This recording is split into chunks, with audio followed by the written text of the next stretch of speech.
하나님 말씀 고린도전서 2장 6절에서 16절까지 보도록 하겠습니다. 고린도전서 2장 6절에서 16절까지 좀 길긴 한데 한 절씩 교독하도록 합니다. 자들 중에서는 지혜를 말하노니 이는 이 세상에서 없어질 통치자들의 지혜도 아니요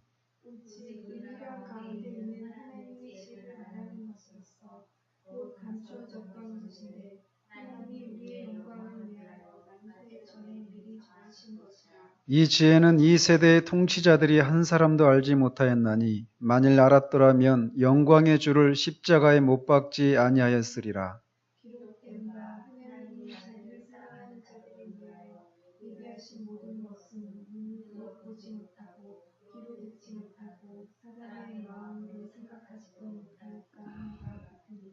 오직 하나님이 성령으로 이것을 우리에게 보이셨으니 성령은 모든 것 곧 하나님의 깊은 것까지도 통달하시느니라.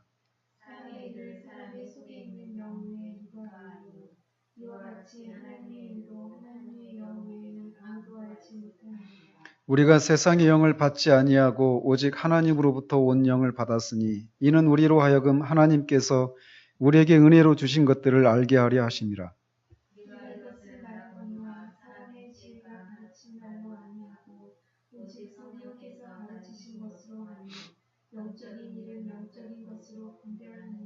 육에 속한 사람은 하나님의 성령의 일들을 받지 아니하나니 이는 그것들이 그에게는 어리석게 보임이요 또 그는 그것들을 알 수도 없나니 그러한 일은 영적으로 분별되기 때문이라.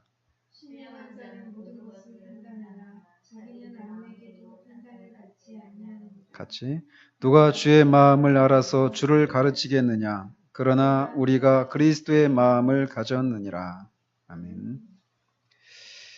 오늘은 토저의 보혜사 구가 인간적인 지식으로 성령님을 이해하려는 모든 시도를 중단하라. 이거를 살펴보도록 합니다. 먼저 그 성령님을 통해서 하나님의 일들을 알 수 있다. 거기 부분부터 봅니다. 요한이 대답하여 가로되 만일 하늘에서 주신 바 아니면 사람이 아무것도 받을 수 없느니라 라고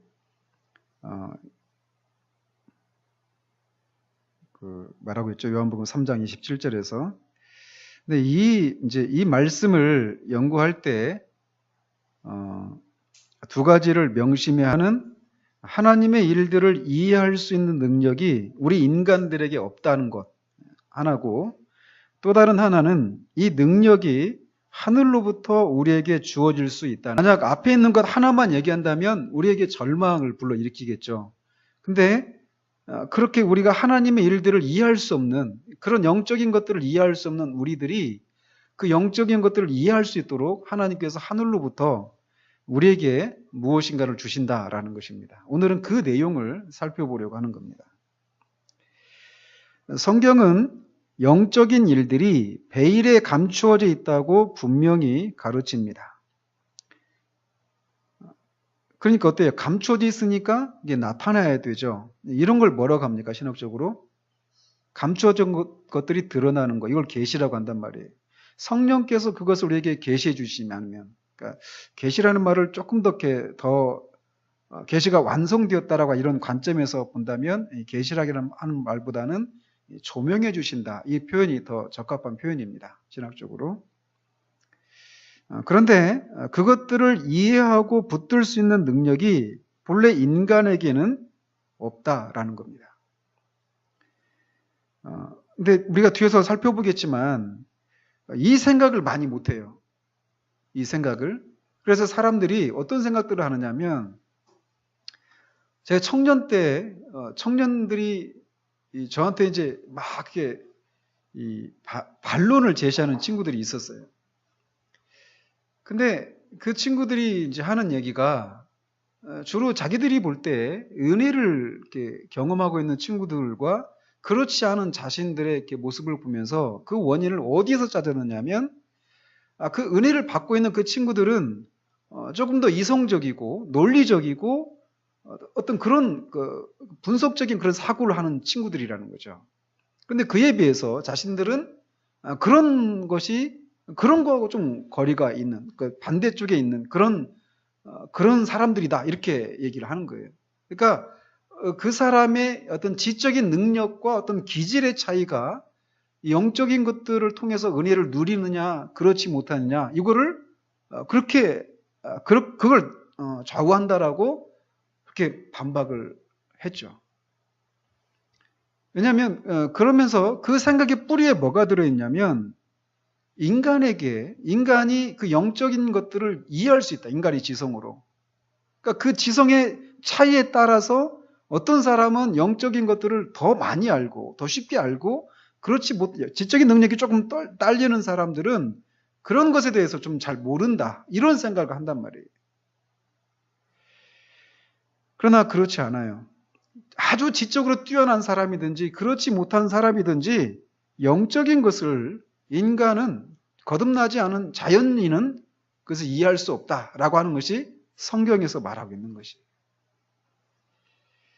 오늘 이게 굉장히 중요한 얘기인데 여러분들이 빠졌어요. 굉장히 아쉬운데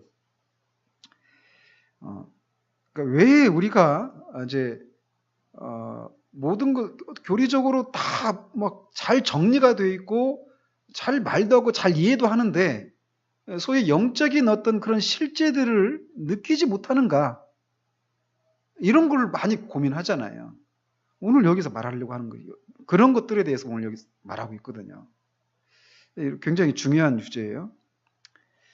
그래서 계속 보시면 영적인 일들에 관한 한 인간은 본질적으로 능력의 한계에 부딪힙니다. 사실은 더 이렇게 정확하게 얘기한다면 능력의 한계에 부딪힌다라고 하는 말보다 더 정확한 것은 이런 일이 있어서 전적으로 무능력하다. 이렇게 이 표현이 더 정확합니다. 영적으로 죽어 있어요. 그러니까 한계에 부딪힌다는 것보다 더 정확한 표현은 영적으로 죽어 있다라는 거예요. 그리고 철저히 무능력하다. 이렇게 말을 해야 됩니다. 그래서 그런 인간에게는 교리, 성경 본문, 증거들, 신조들, 그리고 신학이 주어지고 그런 이런 것들을 쌓아서 벽을 만들지만 그 벽에는 문이 없습니다. 참 얼마나 적합한 그런 표현이에요. 그죠? 그는 어둠 가운데 서 있는데 그에게 있는 것은 오직 하나님에 대한 지적인 지식뿐이기 때문입니다. 그에게는 하나님에 대한 참 지식이 없는데 왜냐하면 하나님에 대한 지적인 지식은 성령님이 계시해 주시는 지식과 다르기 때문입니다. 교회에서 성장기를 보내고 교리문답을 배우고 교회가 제공하는 모든 프로그램에 참여할지라도 하나님을 전혀 모를 수 있습니다. 왜냐하면 이런 것들을 통해 하나님을 알 수 있는 것이 아니기 때문입니다. 그러니까 교리문답, 교회에서 그 성경 공부나 그런 것들이죠. 많은 그런 프로그램들을 그런 것들을 다 이렇게 거친다 하더라도 하나님을 전혀 모를 수 있다라는 거예요. 하나님의 영이 우리를 도와주시지 않으면 우리는 하나님의 일들을 알 수 없고 영적 맹목의 상태에 머물 뿐입니다. 성령님은 사도 바울을 통해 이와 같이 하나님의 사정도 하나님의 영 외에는 아무도 알지 못하느니라 라고 말씀하셨습니다. 하나님은 자기 자신을 아십니다. 자기 자신을 아시되 부분적으로 아시는 것이 아니라 완전하게 아십니다. 자기 자신을 완전하게 아셔요. 하나님 무한하신 분이시거든요. 무한하신 하나님이 자기 자신을 완전히 아신다라는 거예요. 그의 지식이 있어서도 무한하기 때문에 그렇습니다. 그런데 이렇게 무한하신 하나님을 알 수 있는 존재는 하나님밖에 없는 거예요. 그러니까 무한한 존재만 무한한 존재를 알 수 있는 거예요. 성령님이 하나님이시기 때문에 성령님은 하나님을 아십니다. 따라서 성령님을 통하지 않고는 아무도 하나님을 알 수 없습니다. 이 표현을 굉장히 주의해야 됩니다. 하나님에 대해서가 아니라 하나님을 알 수 없다. 이 표현, 이것도 중요한 표현이에요. 이 진리를 인정하지 않는 사람은 영적인 일들을 조금도 알 수 없습니다.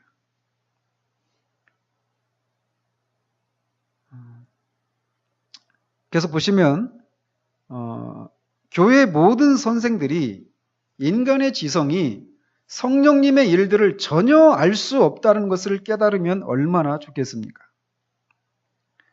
인간의 지성이 성령님의 일들을 전혀 알 수 없다는 것을 설명하기는 어렵지 않습니다. 하나님의 일들을 이해하는 것은 인간의 영이에요.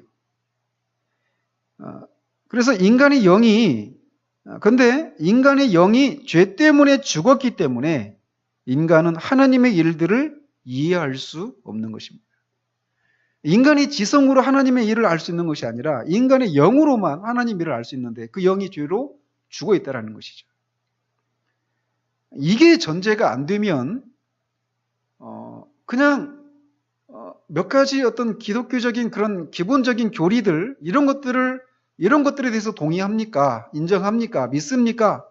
하면 믿는다고 하는데 그 믿는다고 하는 것이 그냥 지적인 동의에 불과하다는 거예요. 그래서 우리 중에도 그런 분들이 계시잖아요. 오랜 동안 수십 년 동안 교회를 다녔고 어려서부터 교회를 다녀서 이 기독교 교리들 모든 풍성하게 체계에 잡힌 그런 지식은 아니라 하더라도 그런 교리들을 알고 있어요. 하나님에 대해서도 알고 있습니다. 그런데 어느 날 자신이 지금까지 나는 구원받지 못한 상태로 있었고 하나님을 알지 못했구나 이렇게 고백하면서 하나님을 이제 알게 되고 내가 진짜 구원받았다는 것을 막 이렇게 고백하는 분들이 있잖아요. 다 그 원인들이 바로 여기에 있는 거예요. 근데 오늘날 교회 안에서 이거를 부인하는 건 아닌데 이걸 부인하는 건 아니에요. 그런데도 실제 그 현장에 가보면 실천적으로 이것이 이렇게 믿어지고 있는 현실은 보기 쉽지 않다라는 거예요. 인간의 지성이 하나님의 일들을 이해할 수 없다는 나의 말은 이해하기 힘든 이야기가 아닙니다. 예를 들어 지금 우리 앞에서 교향악이 연주된다고 가정해 보십시다. 우리가 우리의 눈으로서 이 교향악을 들을 수 있습니까? 하나님께서 눈을 주신 것은 들으라고 주신 것이 아니라 보라고 주신 것입니다. 또 우리 앞에서 일출의 광경이 아름답게 펼쳐진다고 해도 우리가 그것을 귀로 볼 수 있는 것은 아닙니다. 하나님께서 귀를 주신 것은 보라고 주신 것이 아니라 들으라고 주신 것입니다. 하나님은 우리가 음악, 친구들의 음성, 아이들의 웃음소리, 그리고 새들의 노랫소리를 들을 수 있도록 귀를 주신 것입니다. 그러나 하나님이 눈을 주신 것은 눈으로 볼 수 있는 것들을 보라고 주신 것입니다.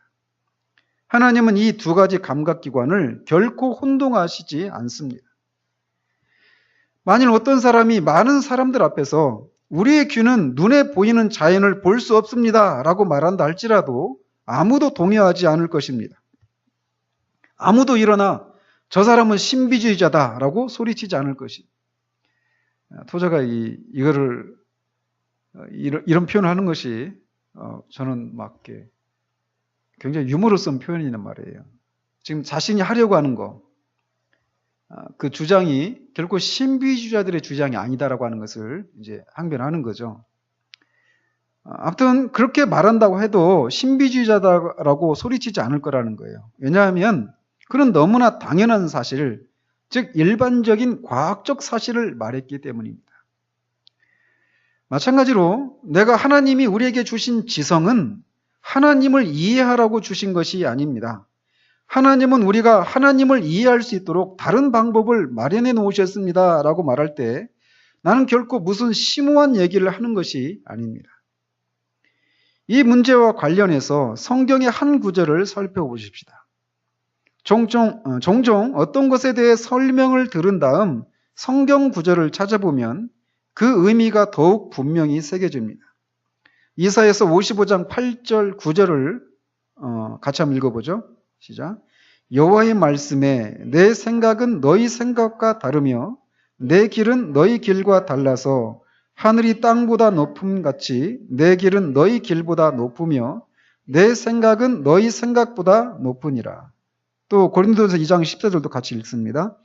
육에 속한 사람은 하나님의 성령의 일을 받지 아니하나니 저희에게는 미련하게 보임이요 또 깨닫지도 못하나니 이런 일은 영적으로라야 분변함이니라.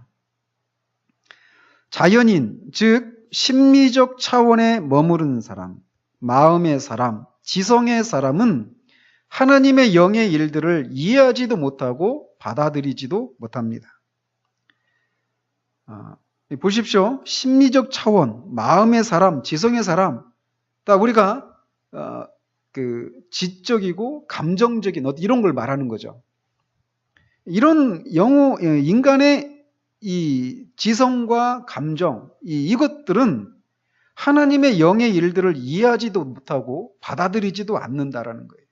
아무리 지성이 뛰어나도 알 수가 없다라는 것입니다. 그러니까 이런 말도 성립이 안 되는 거예요. 뭐냐면 저 사람은 너무나 과학적이고 너무나 지적인 능력이 뛰어나기 때문에 도무지 이런 복음이 들어가지 않는다. 맞습니까? 틀립니까? 이게 틀린 말이에요. 그가 지성이 너무 뛰어나기 때문에 못 믿는 게 아니에요. 거듭나지 못했기 때문이에요. 영이 죽어있기 때문이에요. 그러니까 그 사람의 이 타고난 지적인 능력의 크고 작음은 그 사람이 영적인 일들을 분별하고 그걸 받아들이고 하는 것에 아무런 상관이 없어요. 아무 상관이 없습니다. 근데 우리는 그렇게 생각하지 않죠. 그죠? 조금 더 많이 배운 사람은 더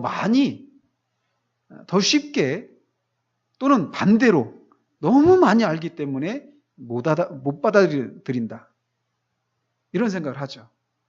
너무 이과적인 그런 기질이 많은 사람들은 잘 못 받아들인다. 이런 생각을 하잖아요. 그게 아니라는 거예요. 그는 그것들을 깨달을 수 없는데 왜냐하면 영적으로 분별되어야 하는 것들이기 때문에 그렇습니다.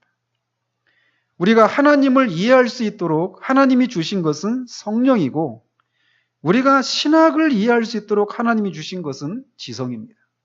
이 표현 굉장히 중요한 거예요. 하나님을 이해할 수 있도록 하나님이 주신 것은 성령님이시고 그러니까 성령님을 통하지 않고는 하나님을 알 수가 없어요. 그렇지만 성령이 없이도 성령을 받지 않고도 지성으로 얼마든지 신학을 알 수 있다는 거예요. 그리고 신학을 즐거워할 수도 있습니다. 신학을 가르칠 수도 있어요. 그런데 다 그런 생각하죠. 신학 교수는 다 구원받았다. 아니라니까요. 그 신학을 즐거워하고 가르치고 할 수 있는 사람이라 하더라도 하나님을 알지 못하는 사람일 수 있어요. 근데 우리는 그런 생각 못하죠. 쉽게. 당연하지. 이렇게 생각한단 말이에요. 그러나 그렇지 않아요. 목사들 중에도 신학교 교수들 중에도 하나님을 알지 못하는 사람이 있을 수 있습니다. 그리고 제가 볼 때는 있어 보여요. 그래서 우리는 이 차이를 알아야 합니다. 굉장히 중요한 거예요. 이거는 너무나 많은 사람들이 이 차이를 분별하지 못하고 있어요. 그래서 지적으로 알고 지적으로 동의하고 있는 차원에 머물러 있는데도 마치 하나님을 알고 구원을 받은 것처럼 생각한단 말이죠. 그런데 그렇지 않을 수 있다는 것이에요. 요한복음 16장 12절에서 14절에서 보면 예수님이 이렇게 말씀하셨습니다. 같이 한번 읽습니다. 내가 아직도 너희에게 이를 것이 많으나 지금은 너희가 감당치 못하리라. 그러하나 진리의 성령이 오시면 그가 너희를 모든 진리 가운데로 인도하시리니 그가 자의로 말하지 않고 오직 듣는 것을 말하시며 장래일을 너희에게 알리시리라. 그가 내 영광을 나타내리니 내 것을 가지고 너희에게 알리겠음이니라.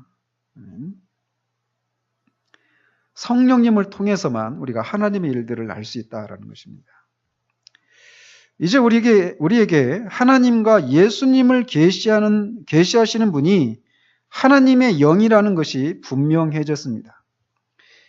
고린도전서 2장 6절에서 9절까지 보면 그러나 우리가 온전한 자들 중에서 지혜를 말하노니 이는 이 세상의 지혜가 아니요 또 이 세상에 없어질 관원의 지혜도 아니요 오직 비밀한 가운데 있는 하나님의 지혜를 말하는 것이니 곧 감추었던 것인데 하나님이 우리의 영광을 위하사 만세전에 미리 정하신 것이라. 이 지혜는 이 세대의 관원이 하나도 알지 못하였나니 만일 알았더라면 영광의 주를 십자가에 못 박지 아니하였으리라. 기록된 바 하나님이 자기를 사랑하는 자들을 위하여 예비하신 모든 것은 눈으로 보지 못하고 귀로도 듣지 못하고 사람의 마음으로도 생각지 못하였다함과 같으니라. 사람들은 앞으로 더 나아가야 할 때 나아가지 않고 멈추는 경향이 있습니다. 방금 인용한 고린도전서 2장 6절에서 9절까지를 읽을 때도 이런 경향이 나타납니다. 성경 구절을 암송할 때 흔히 사람들은 고린도전서 2장 9절까지만 외우고 그 다음 절들을 잘라버리곤 합니다. 다시 말해서 그들은 생각지 못하였다함과 같으니라 까지만 외우고 그 다음 절들을 외면한다라는 겁니다. 그러나 성경은 고린도전서 2장 9절에서 멈추지 않습니다. 2장 9절 다음에는 그러나라고 하는 접속사가 이어지면서 10절이 이제 나오는데 우리말 성경에는 그러나라고 하는 말이 없어요. 근데 이 성경을 이렇게 보면 이 접속사들이 굉장히 중요한 역할을 하는 경우들이 많거든요. 그런 면에서 이 접속사 이것도 다 의미를 살려서 보는 것이 훨씬 더 성경을 이해하는 데 분명합니다. 그런 면에서 이제 영어 성경이나 또 뭐 원어로 된 것들을 보면은 더 의미가 더 분명해지는 거죠. 그 10절을 보면 오직 하나님이 성령으로 이것을 우리에게 보이셨으니라고 기록되어 있다라는 겁니다. 하나님이 자기를 사랑하는 자들을 위하여 예비하신 모든 것은 눈으로 보지 못하고 귀로도 듣지 못하고 사람의 마음으로도 생각지 못하였지만 하나님이 성령으로 우리에게 보이셨다. 영적인 일들은 눈이나 귀나 심지어 지성으로도 이해될 수 없는 것들입니다. 영적인 일들은 성령님에 의해 계시될 뿐인데 성령은 모든 것 곧 하나님의 깊은 것이라도 통달하시기 때문이다 라고 2장 10절에서 말하고 있습니다. 이 진리를 설명하기 위해 바울은 그 다음 11절에서 예를 듭니다. 사람의 사정을 사람의 속에 있는 영 외에는 누가 알리요? 여기서도 중요한 얘기를 이렇게 하고 있어요. 이것이 바로 우리가 직관이라고 부르는 것입니다. 우리는 직관이라고 하는 단어를 사용하기를 두려워해서는 안 됩니다. 하나님이 나를 도우시기 때문에 나는 어떤 단어라도 사용하기를 두려워하지 않습니다. 다시 말하지만 나는 직관 또는 직관적으로 알다라고 하는 단어를 두려워하지 않습니다. 왜냐하면 바로 직관을 통해서 나는 내가 다른 사람이 아니라 바로 나라는 것을 알 수 있기 때문입니다. 당신은 당신이 다른 사람이 아니라 바로 당신 자신이라고 하는 것을 어떻게 압니까? 이런 생각 해보셨어요? 내가 나인 것을 내가 어떻게 알지? 이 생각 혹시 해보셨어요?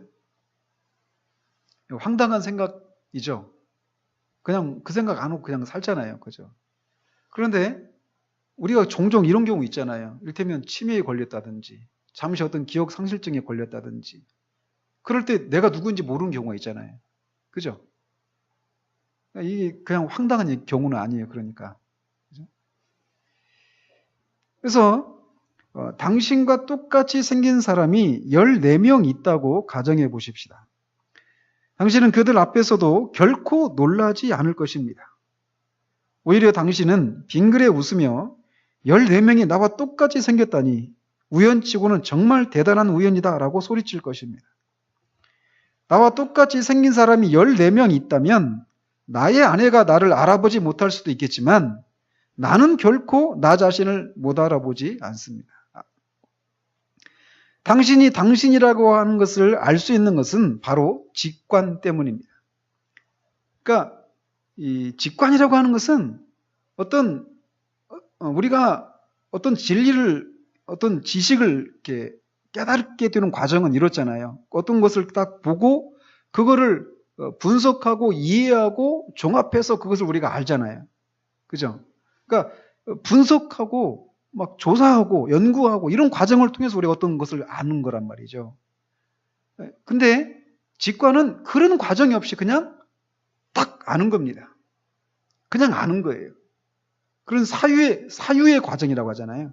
이런 사유의 과정이 없이 그냥 직접적으로 아는 거예요. 아담이 그렇게 알았죠. 타락하기 전에 아담이 하나님을 그렇게 아는 거예요. 그러니까 지식이 이해의 과정을 통해서 아는 지식과 직관을 통해서 아는 지식과는 차이가 있어요. 어떤 방식의 지식이 더 탁월할까요? 이해의 과정을 통해서 아는 지식은 이렇게 피상적이고 또 이렇게 마땅히 알 것을 알지 못하는 경우들이 많아요. 이를테면 사람에 대해서도 그래요. 사람에 대해서도. 그러니까 어떤 사람에 대해서 특히 이제 아이들이 그런 게 있잖아요. 아이들이 어떤 사람을 보면 그냥 처음 보는 사람인데도 이 사람이 나를 해칠 사람인지 아닌지 그냥 알아요.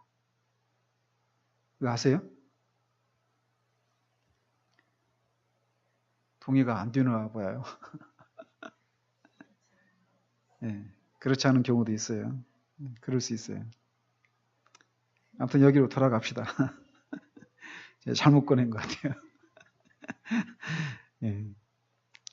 어쨌든 우리라고 하는 사실을 알 수 있는 것은 바로 직관을 통해서 알 수 있는 거예요. 우리가 막 여러 가지 우리 자신을 막 살피면서 나는 이렇고 뭘 좋아하고 뭘 싫어하고 내가 어떤 사람 이런 분석 과정을 통해서 내가 누구구나 내가 나라는 사실을 아는 것이 아니라 그냥 직관적으로 나라는 것을 알죠.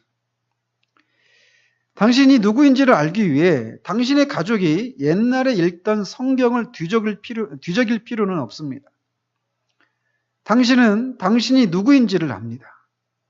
당신이 어릴 적에 고아가 되었다면 당신의 부모가 누구인지는 몰라도 당신이 당신 자신을 모를 수는 없는데 그것은 바로 당신의 직관 때문입니다. 당신은 당신이 살아있다는 것을 압니다. 당신이 살아있다는 것을 확인하기 위해 추론할 필요는 없습니다. 추론한다는 얘기가 그렇게 사유한다라는 거예요. 그렇다면 이제 그것을 오늘날의 교회 상황에 적용해 보십시다.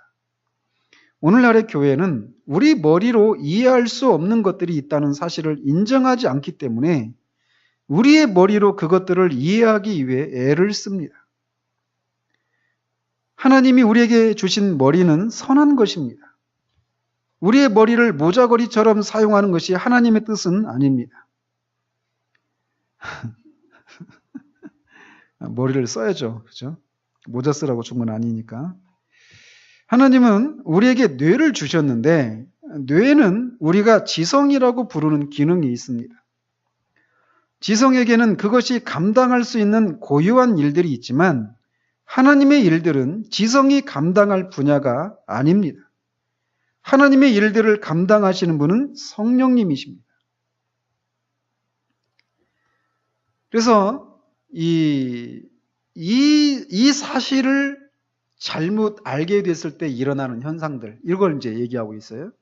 그래서 오류를 낳는 잘못된 개념들, 이렇게 해서 이렇게 보고 살피는데, 지성을 통해 영적인 진리를 이해할 수 있다고 믿는 현대의 정통주의는 큰 잘못을 범했습니다. 우리는 이것을 결코 잊지 말아야 합니다. 이런 잘못된 개념은 광범위한 영향을 끼쳤는데 우리의 설교, 기도, 찬송, 활동 및 사고방식에서 그 영향이 나타납니다. 이래서 이런 정통주의를 뭐라고 말을 하냐면 죽은 정통이라고 말을 해요. 정통은 정통인데 죽어 있는 거예요. 그러니까 그냥 바른 신앙 고백을 하죠. 그런데 영적인 실제가 없는 거예요. 그러니까 그런 속에서 이런 것들이 모든 것에 영향을 미쳤다라는 거예요. 설교도. 그러니까 설교가 아주 논리적이고 아주 지성적인 그런 설교를 할 수 있습니다. 그런데 그 안에 아무 어떤 영적인 생명이 없을 수 있어요. 기도도 마찬가지예요. 기도가 정말 수려한 그런 미사륙으로 막 아주 신학적이고 논리적이고 그런 심지어는 간절하기까지 할 수 있어요. 기도가. 그런데 거기에 영적인 생명이 없어요. 찬송도 마찬가지예요. 찬송을 아주 막 잘할 수 있습니다. 노래를. 그런데 거기에 생명이 없어요. 막 모든 것에 그래요. 사고방식에서도 그렇죠. 특히 개혁주의 신학을 표방하고 있는 사람들에게서 이런 현상이 굉장히 많이 나타납니다. 그러니까 그들에게서 교리적으로 아주 깊이가 있고 논리적이고 체계가 잡혀 있어요. 다 얘기가 됩니다. 그런데 뭔가 부족한 거예요. 뭐냐면 영적인 생명이. 그 원인이 뭐냐? 여기서 말하고 있는 거예요. 영적인 일은 성령으로라야 분별합니다. 지성은 비슷한 일을 하지만 지성이 감당해야 될 일이 아니에요. 지성은 신학을 알 수 있도록 해주는 것이고 하나님을 알 수 있도록 해주는 것은 성령님이라는 거죠. 그런데 이것을 오해한 것에서 이제 나타나는 오류들이 있는데 첫 번째는 뭐냐면 성경 공부에 대한 오해예요. 오늘날 뭐 제자 훈련 또는 개육지를 이렇게 표방하면서 이 어떤 여러 가지 신앙 고백서, 우리 소요리 문답도 하고 웨스트민스터 신앙 고백서, 하이델베르그 요리 문답 이런 정통 그런 신앙 고백서들 있잖아요. 이런 것들을 아주 체계적으로 공부하는 이런 모든 현상들에 대해서 다 설명하고 있는 거예요. 우리는 성경 공부를 하면 우리의 영적 이해를 가로막는 베일이 벗겨질 것이라는 착각에 빠져 있습니다. 신학교에 입학하면 신론, 구약개론, 신약개론, 신약과 구약의 관계 같은 과목들을 배웁니다. 별의별 이름이 다 붙은 과목들이 많은데 이런 과목들을 공부하다 보면 누구나 자기가 꽤 유식해진 것 같다는 착각에 빠지기 쉽습니다. 그러나 성령님이 주시는 내적 조명을 받지 못한다면 우리는 아무것도 깨닫지 못합니다. 왜냐하면 우리의 성경 공부 자체가 진리를 덮고 있는 베일을 벗기거나 관통할 수 없기 때문입니다. 성경은 성경을 연구하는 사람 외에는 아무도 하나님의 일들을 알 수 없다라고 말하지 않아요. 성경은 성령님을 통하지 않고는 아무도 하나님의 일을 알 수 없다라고 말을 합니다. 그러니까 우리가 그런 생각하잖아요. 내가 신앙생활 하는데 뭔가 내가 이렇게 하나님도 잘 모르고 어떤 신앙의 어떤 그런 깊은 맛들을 모른다라고 생각할 때 우리가 이런 걸 하는 경우들이 많잖아요. 내가 성경 공부를 하면, 교리 공부를 하면 내가 안에 있는 그런 갈급함들이 좀 채워지지 않을까 이런 생각하잖아요. 그죠? 근데 이 성경 이제 뒤에서 다루긴 하지만 그것 자체가 영적인 일들을 알게 해주는 건 아니에요. 그 자체가. 그런 코스를 모든 코스를 다 마스터했다 하더라도 여전히 그가 하나님을 모를 수 있어요. 영적인 것들에 대해서 완전히 문외한일 수 있어요. 성경 기자들에게 영감을 주어 그들로 하여금 성경을 기록하게 한 분은 성령님이십니다. 우리가 성경을 이해할 수 있으려면 성령님이 성경 기자들에게 영감을 주셨듯이 우리에게도 영감을 주셔야 한다라고 하는 말이 있습니다. 이 말이 어디에서 나왔는지 나는 잘 모르겠지만 아무튼 절대적으로 옳은 말이라고 생각합니다.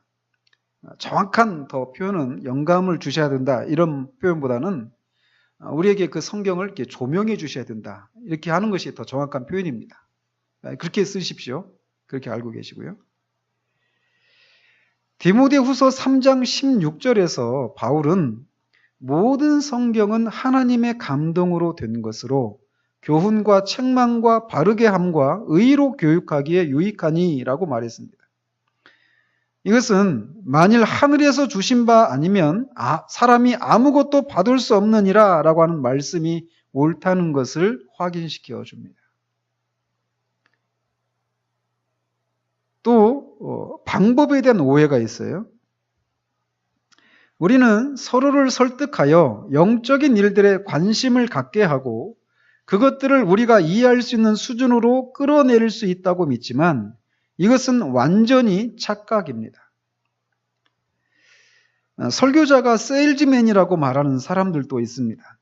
그들에 따르면 설교자는 복음을 파는 세일즈맨이라는 것입니다. 그러나 하나님께서 영혼들을 구원하실 때 사용하시는 방법이 세일즈맨이 자동차를 팔 때 사용하는 방법과 똑같다고 내게 말하지 마십시오. 나는 그따위 말을 믿지 않습니다. 성령님은 인간의 차원과는 전혀 다른 차원에서 일하십니다. 그러므로 영혼들을 구원하는 것은 인간의 방법이 아닌 하나님의 방법에 따라 이루어져야 합니다. 물론 우리가 교인들의 숫자를 늘릴 수는 있습니다. 우리가 사람들을 우리 편으로 만들고 그들로 하여금 우리의 각종 강좌들과 여름 수련회에 참석하게 만들 수도 있습니다. 그러나 이렇게 한다 할지라도 그것이 단지 기독교인의 숫자를 늘린 것에 지나지 않을 수 있습니다. 진정한 영혼 구원은 성령님이 일하셔야 가능합니다. 성령님이 사람들 안에서 일하시는 것이 바로 하나님께서 자신의 일을 하시는 것입니다. 성경에 따르면 하나님께서 하시는 일만이 영원한 가치를 갖는다고 말합니다. 우리의 육신을 사용하여 영적인 일들을 감당할 수 있다는 착각에 빠진 우리는 실제로 육신으로서 영적인 일들을 감당하겠다고 나섭니다. 우리는 신조를 믿지만 하나님을 인격적으로 알지 못할 수도 있습니다. 우리는 교리를 알지만 영적인 일들을 전혀 모를 수도 있습니다. 그러므로 우리는 하나님에 대해서는 알지만 하나님 자신을 알지 못하는 사람들이 많을까 봐 두려워하지 않을 수 없습니다. 하나님에 대해 아는 것과 하나님을 아는 것은 하늘과 땅 차이입니다. 내가 당신의 친척에 대해 알 수 있지만 그를 개인적으로는 알지 못합니다. 내가 그를 만난 적이 없다면 나는 그가 가진 손의 감촉, 그의 눈빛, 그의 얼굴이 짓는 미소, 그리고 그의 목소리를 알지 못합니다. 나는 단지 그에 대해서 알 뿐입니다. 당신이 그의 사진을 보여주고 그가 어떤 사람인지를 설명해 준다 할지라도 나는 그를 모르는 것입니다. 이게 너무나 중요한 얘기예요. 너무나 중요한 얘기예요. 그러니까 우리가 흔히 그런 얘기 하잖아요. 어떤 친구들 이렇게 보면서 청년 때 특히 이제 많이 교회를 떠나잖아요. 그죠? 그러면서 그런 친구들을 보면서 저 아이가 주일학교 때도 참 착실하게 잘 다니고 중고등부 때도 정말 뭐 주일도 안 빠지고 정말 교회 모든 행사에 열심이고 회장까지 하고 막 그랬었는데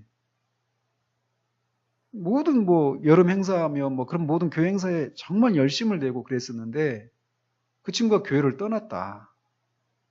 그런 얘기를 하는 경우들이 많잖아요. 뭐 그 청년에게만 해당되는 것이 아니라 어른들에게도 해당이 되죠. 그죠?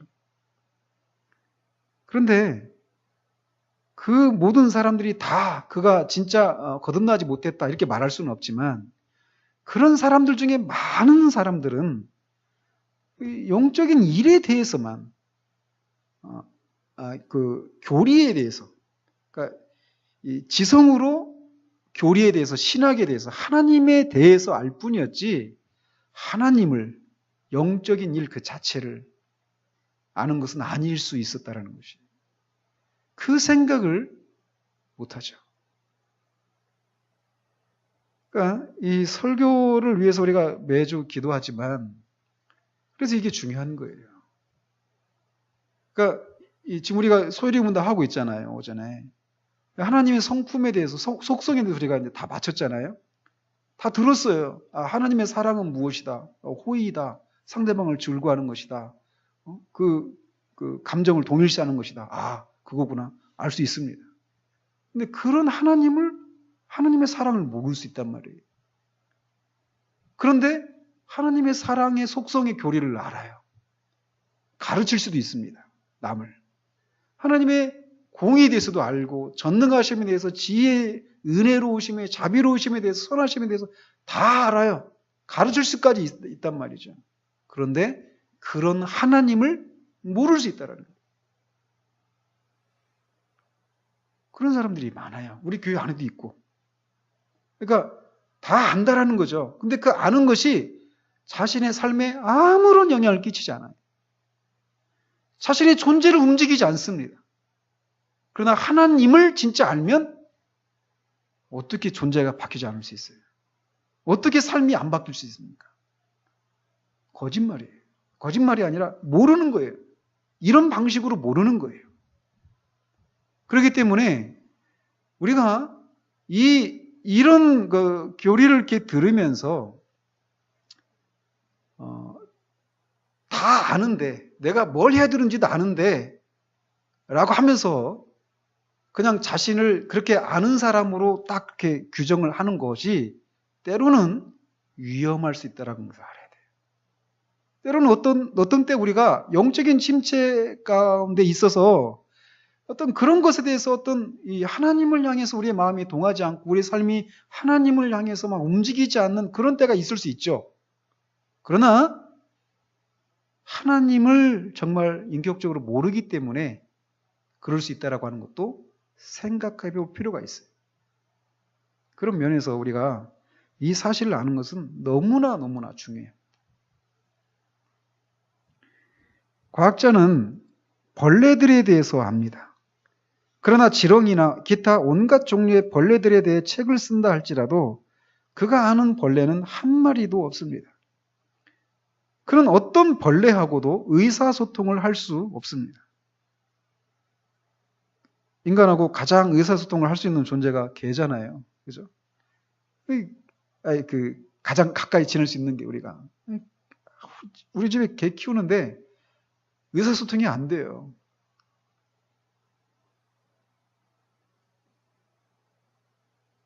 도대체 무슨 생각을 하면서 우리를 보는지 모른단 말이에요, 우리는. 당신에게 개 한 마리가 있다면, 개가 나오네요. 당신은 그 개가 갖고 있는 습성에 대해 모든 것을 알 것입니다. 그러나 당신은 그 개를 알지는 못할 것입니다. 개가 당신을 보고 반가워하고 혀를 내밀고 숨을 헐떡거릴 수는 있습니다. 그것이 지성을 갖춘 것으로 보일 수도 있지만 어디까지나 그것은 개입니다. 인간인 당신에게는 개의 세계로 들어갈 수 있는 기술, 재주 또는 기관이 없습니다. 당신이 개의 털을 빗어주고 귀에 장식품을 달아주고 씻어주고 먹일 수는 있습니다. 요컨대 당신은 개를 외형적으로는 알 수 있지만 내가 지금 말하는 그런 의미에서 개를 알 수는 없습니다. 당신의 개도 당신을 알 수 없습니다. 개가 당신에 대해서 알 수는 있습니다. 예를 들면 그 개는 당신이 기뻐한다거나 자기에게 화를 내고 있다는 것을 알 수 있습니다. 우리 집 개도 제가 화내면 알아요. 집으로 막 뛰쳐 도망갑니다. 때때로 나는 개들에게 거의 사람 수준에 이르는 양심이 있는 것 같다고 생각하기도 합니다. 왜냐하면 때때로 개는 자기가 올바르게 행동했는지 잘못 행동했는지를 알기도 하기 때문입니다. 그러나 개는 사람을 알지 못합니다. 사람처럼 이해하고 깨달을 수 있는 능력이 개에게 없습니다. 인간은 하나님에 대해서 알 수 있고 그리스도의 대속의 죽음에 대해서 알 수 있고 그리스도에 대해 책을 쓰고 찬송가를 만들 수 있고 종교단체의 수장이 되고 교회의 중직을 맡을 수도 있습니다. 그러나 그는 가장 중요한 하나님과의 인격적 관계를 맺는데 실패할 수 있습니다. 이런 관계는 오직 성령님을 통해서 만들어질 수 있습니다. 저는 오늘날 교회 안에 이런 사람들이 너무나 많다고 생각을 해요. 저도 한때는 그랬고요. 그들을 정죄할 수 없죠. 하나님께서 그들을 불쌍히 여겨주시기를 위해서는 기도할 따름이죠. 근데 문제는 자신들이 그렇다라고 하는 것을 생각하지 못한다라는 거예요. 오히려 자기가 그런 것을 알고 있고 하고 있으니까 나는 당연히 구원받은 그리스도인이지, 거듭난 사람이지, 이렇게 생각한단 말이죠. 그러나 그것이 오히려 함정일 수 있습니다. 우리가 하나님에 대해서 아는 것과 하나님을 아는 것을 구별하지 못하기 때문에 우리에게는 두 분의 그리스도가 계시게 되었습니다. 사실 한 분인데 이제 그렇게 표현하는 거예요. 한 분은 역사의 그리스도와 신조의 그리스도이시며, 그러니까 역사의 그리스도, 실제 살아계셨던 살아계셨던 그리스도죠. 신조의 그리스도. 어떤 차이인지 아시겠죠? 다른 한 분은 역사의 그리스도와 신조의 그리스도, 이제 한 묶음이에게. 다른 한 분은 오직 성령님만이 계시하실 수 있는 그리스도이십니다. 우리는 역사적 지식의 조각들을 서로 맞추어 예수님을 만들어낼 수는 없습니다. 이것은 불가능합니다. 당신은 신약 성경을 읽을지라도 그 속에서 살아계신 그리스도를 만나지 못할 수도 있습니다. 당신은 그리스도가 하나님의 아들이라고 믿으면서도 그분을 살아계신 분으로 만나지 못할 수도 있습니다. 오직 성령님이 그리스도를 계시하셔야 합니다. 성령님을 통하지 않고는 누구도 하나님의 일들을 이해할 수 없습니다.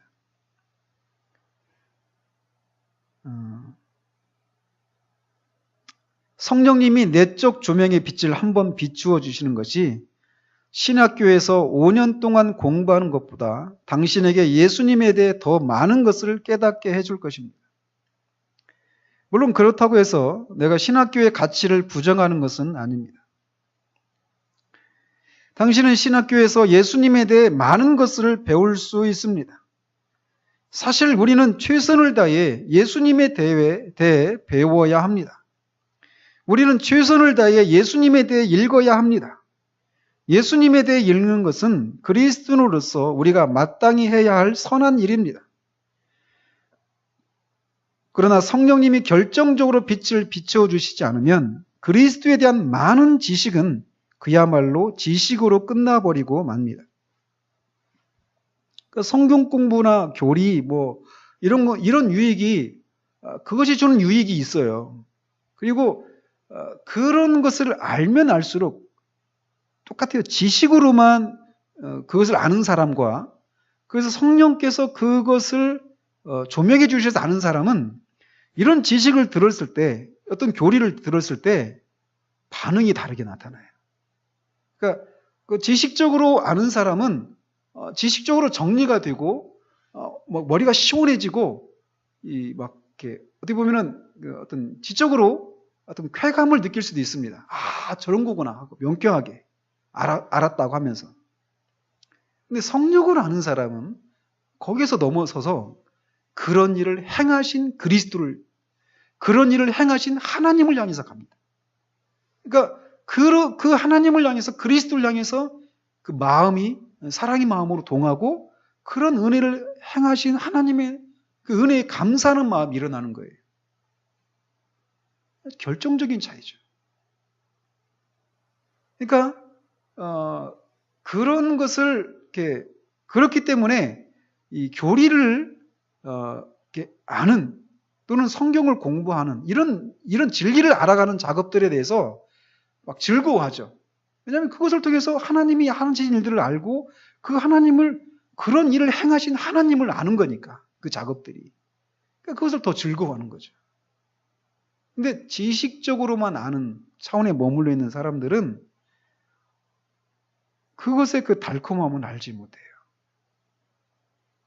그래서 딱딱하고 재미없고 이렇게만 느껴지는 거죠. 그러니까 원인을 설교자에게서도 찾아야 될 경우가 있어요. 그러나 자신에게서 찾아야 될 경우도 있다라고 하는 것을 기억해야 돼요. 설교자로서 그런 것을 늘 생각하죠. 그렇기 때문에 기도하는 것이고요. 성령님을 의지해서 이렇게 말씀을 전하려고 하고 도와주시길 위해서 기도하면서 기도하는 마음으로 말씀을 전하죠. 그러나 또 동시에 말씀을 듣는 사람들이 왜 나한테는 그런 이 진리들을 아는 것이 내 삶을 움직이고 어떤 막 자유함을 주고 감사와 기쁨을 이렇게 불러일으켜서 하나님을 위한 그런 열심과 교회를 향한 열심과 또 이런 것으로 이렇게 그런 열매, 거룩한 열매가 나타나는 방식으로 나타나지 않을까? 이렇게 할 때 내가 열심을 내지 않기 때문이다. 이렇게 생각해서는 안 돼요. 아느냐, 모르느냐, 성령을 통해서 그것을 아느냐, 그렇지 않느냐, 이런 차이일 경우들이 많다라는 것을 기억해야 되는 거죠. 성령님이 우리에게 그리스도를 계시해 주기를 기뻐하시는 만큼만 우리가 그리스도를 알 수 있습니다. 왜냐하면 성령님을 통하지 않고는 그리스도가 계시될 수 없기 때문입니다. 바울도 우리가 이제부터는 그리스도도 육체대로 알지 아니하노라 라고 말하지 않습니까?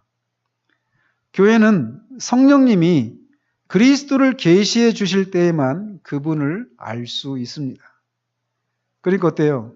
성령님을 통해서만 그리스도를 알 수 있어요. 성령님을 통해서만 하나님을 알 수 있어요. 그러니까 어떻게 되겠습니까? 그 사실을 안다면 자신의 영혼이 정말 하나님을 알아야 되겠다. 그리스도를 알아야 되겠다라는 그런 영적인 그런 필요들을 알고 있는 사람들은 어떤 모습으로 나타날까요? 성령님께 구하는 모습으로 나타나겠죠. 그죠? 근데 그렇지 못한 사람은 어떤 반응을 보이냐면 성령님이 우리에게 알려주셔야 되니까 내가 어떻게 할 수가 없지 않느냐. 이런 식이죠. 우리는 오늘 여기까지 하는데 우리 굉장히 중요한 주제를 그냥 건너뛴 거예요. 막 그냥 수박 걸딱기식으로.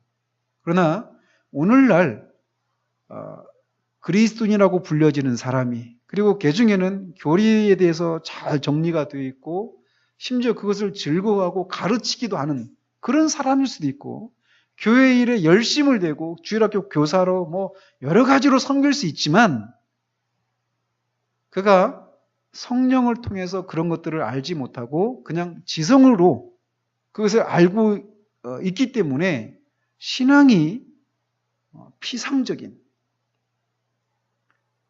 이런 모습이 나타난 결정적인 이유가 바로 거기에 있다라고 하는 것을 우리는 기억을 해야 돼요.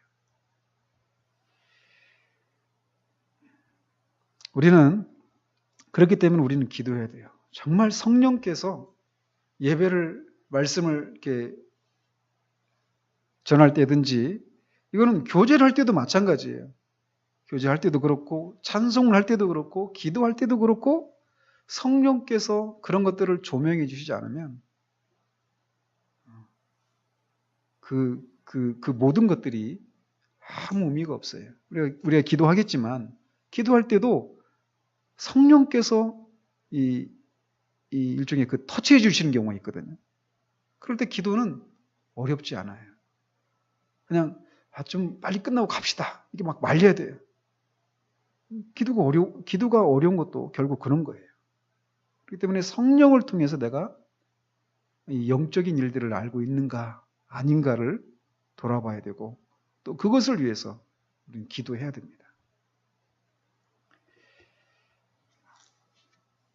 기도하도록 하겠습니다.